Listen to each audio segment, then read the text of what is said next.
సుమారు గత వారం రోజులుగా మంచు ఫ్యామిలీలలో మంటలు అనే వ్యవహారం అటు మీడియాలోనూ ఇటు ఇండస్ట్రీలోనూ తీవ్ర చర్చనీయాంశంగా మారిన సంగతి తెలిసిందే. ఈ సమయంలో ఓ ఆసక్తికరమైన చర్చ తెరపైకి వచ్చింది. ఇందులో భాగంగా మనోజ్ దంపతులు జనసేనలో చేరుతున్నట్లుగా కథనాలొచ్చాయి.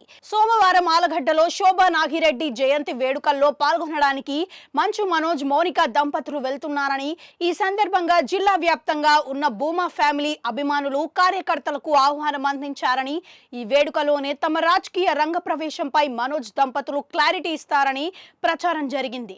అవును, మనోజ్ మౌనిక దంపతులు పొలిటికల్ ఎంట్రీ అంటూ జరుగుతున్న ప్రచారం ఆసక్తిగా కొనసాగుతున్న వేళ మంచు మనోజ్ స్పందించారు. సోమవారం ఆలగడ్డ వచ్చిన ఆయన దీనిపై స్పష్టత ఇచ్చారు. దీంతో పొలిటికల్ ఎంట్రీ ప్రచారానికి మరింత బలం చేకూర్చారనే కమెంట్లు వినిపిస్తున్నాయి.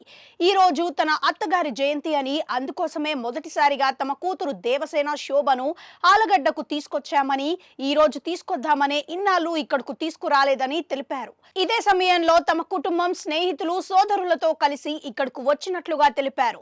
ఊరిలో అంతా తమను ఆహ్వానించి ఎంతో ప్రేమగా చూసుకున్నారని, ఈ సందర్భంగా ఇక్కడున్న ప్రజలకు, భూమా కుటుంబానికి, కార్యకర్తలకు ప్రతి ఒక్కరికి థ్యాంక్ యూ అని అన్నారు. ఈ సందర్భంగా రాయలసీమలోని ప్రతి ప్రాంతం నుంచి వచ్చిన తన అభిమానులు, శ్రేయోభిలాషులకు కృతజ్ఞతలు తెలిపారు. ఈ నేపథ్యంలోనే జనసేన పార్టీలో చేరబోతున్నారు అనే ప్రచారం జరుగుతుందనే ప్రశ్నకు సమాధానంగా స్పందించిన మనోజ్ నో కమెంట్స్ అండి, థ్యాంక్ యూ అని ముగించారు. దీంతో జనసేనలో చేరికపై ఇంకా సస్పెన్స్ లైవ్ లో ఉంచినట్లుగే అనే కమెంట్లు వినిపిస్తున్నాయని అంటున్నారు.